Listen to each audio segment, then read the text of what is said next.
नमस्कार दोस्तों। आज मैं जो काशी में जो तमिल काशी संगमम का आयोजन किया जा रहा है, खास करके प्रधानमंत्री जी द्वारा और बीजेपी पार्टी द्वारा, उसी का मैं आज मूल्यांकन कर रहा हूँ। मैं आपको बता देना चाहता हूँ कि काशी तमिल जो संगमम है या संगम है, वो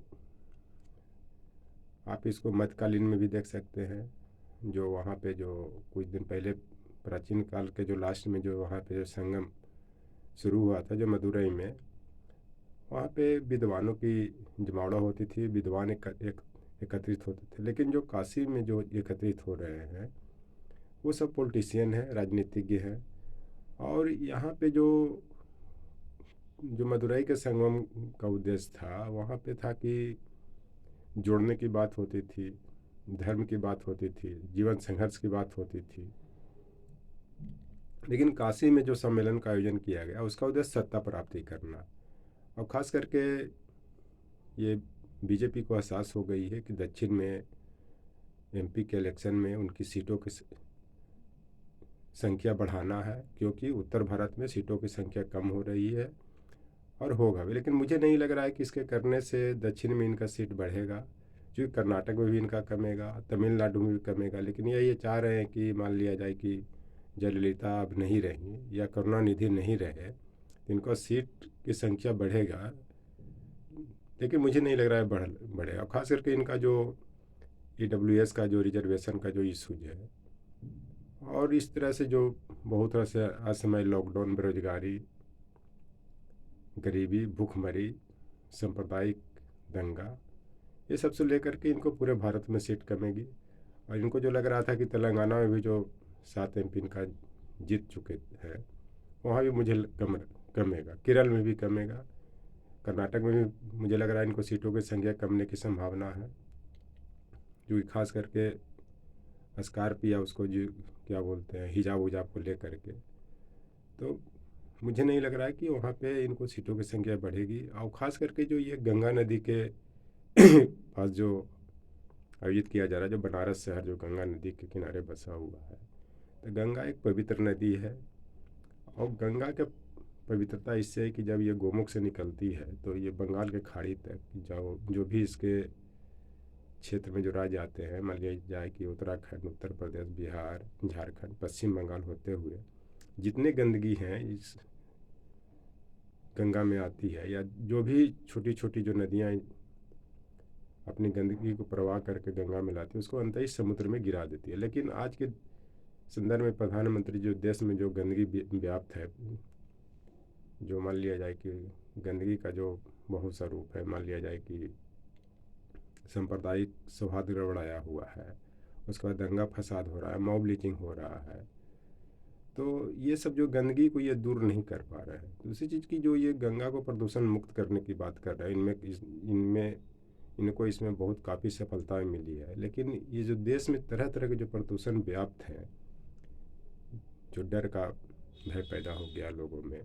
अशांति का पैदा हो गया लोगों में, गरीबी के कारण जूझ रहे हैं लोग, भूखमरी के कगार पे आ गए। यहाँ तक कि world hunger global hunger index में भी भारत की गरीबी भूखमरी के कगार पर ला दिया है। किसका स्थिति जो श्रीलंका, बांग्लादेश और जो भी लैटिन अमेरिका, दक्षिण अफ्रीका के देश है, उससे भी बदतर बना हुआ।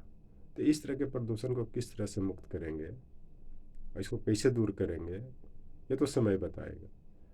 अगली बात मैं आपको बता देना चाहता हूँ कि जो भक्ति का जो संदेश था, भक्ति दक्षिण भारत में उपजी थी, इसको उत्तर में रामानंद लाए थे और इसको फिर प्रकट कबीर ने किया था। फिर कहा गया है कि द्रविड़ भक्ति उपजो लायो रामानंद, कबीर प्रकट कियो कबीर ने नवद्वीप खंड। मैंने इसको भक्ति को उत्तर से दक्षिण लाने के कारण एक तरह से लोगों को जोड़ना था। खास करके मध्यकालीन में मुस्लिम साम्राज्य के कारण बहुत स्थिति खराब हो गई थी हिंदुओं की। इसके कारण जब किसी का स्थिति खराब होती है, सब हर तरह से लगता है कि अब इज्जत आबरू नहीं बच रहा है।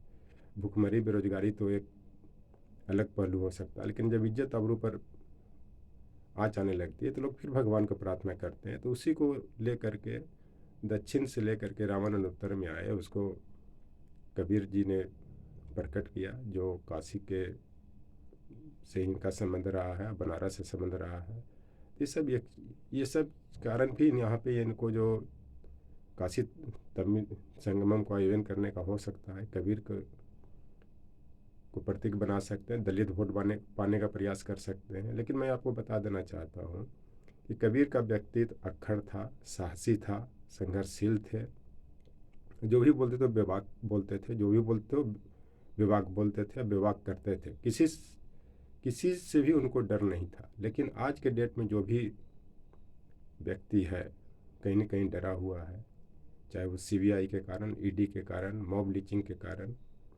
तो इस तरह की जो देश में समस्याएं व्याप्त हैं, ये कहीं न कहीं कबीर को जो उद्देश्य था उसको क्षति करता है। और ख़ास करके कल जो 6 दिसंबर महापरिनिर्वाण दिवस बाबा साहेब को मनाया गया, उनको भी या उनके सिद्धांतों को भी आज फॉलो नहीं किया जा रहा है। खास करके संविधान को किस तरह से क्षति पहुंचाया जा रहा है। जब से ये गवर्नमेंट आई हैं, तब से देखिए इस संविधान को किस तरह से तहस नहस किया जा रहा है। तो सिर्फ कबीर के स्थल पे या बाबा साहेब का परिनिर्वाण दिवस मनाने से नहीं होगा, बल्कि देश में जो भी व्याप्त गंदगियां हैं, जो भी प्रदूषण व्याप्त है, जो मानव के विकास के लिए, देश के नागरिकों के लिए अहितकारी है, उसको कैसे दूर किया जाए, कैसे उसमें मेलजोल बढ़ाया जाए, कैसे सांप्रदायिक सौहार्द स्थापित किया जाए, कैसे संविधान को रक्षा की जाए, तभी ये संगम का उद्देश्य पूरा होगा, तभी ये तमिल काशी संगम मजबूत होगा, तभी देश में व्याप्त जो भी कमियां हैं उसको दूर किया जा सकता है। ऐसे नहीं होगा।